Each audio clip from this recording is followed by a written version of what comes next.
கோவை மாவட்டம் கவுண்டம்பாளையம் அதன் சுற்றுவட்டார பகுதிகளான அசோக் நகர் மேல்பகுதி, அசோக் நகர் கீழ்ப்பகுதி, முல்லை நகர் ஆகிய பகுதிகளைச் சேர்ந்த பொதுமக்கள் வீட்டுமனை பட்டா கேட்டு வடக்கு வட்டாட்சியர் அலுவலகத்தை முற்றுகையிட்டதால் பரபரப்பு ஏற்பட்டது.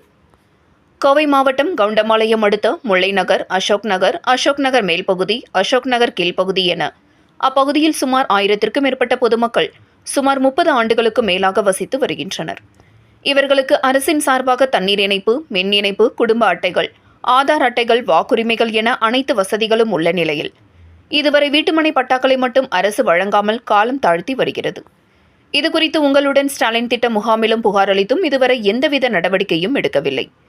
இதனைத் தொடர்ந்து கோவை சிவாஜி காலனியில் செயல்பட்டு வரும் அனைத்து சமூக மக்களுக்கும் உதவும் பேரவை அமைப்பின் தலைவரும் வழக்கறிஞருமான புஷ்பானந்தம் தலைமையில் பொதுமக்கள் கோவை பாலசுந்தரம் சாலையில் உள்ள வடக்கு வட்டாட்சியர் அலுவலகத்தை முற்றுகையிட்டு ஆர்ப்பாட்டம் செய்தனர்.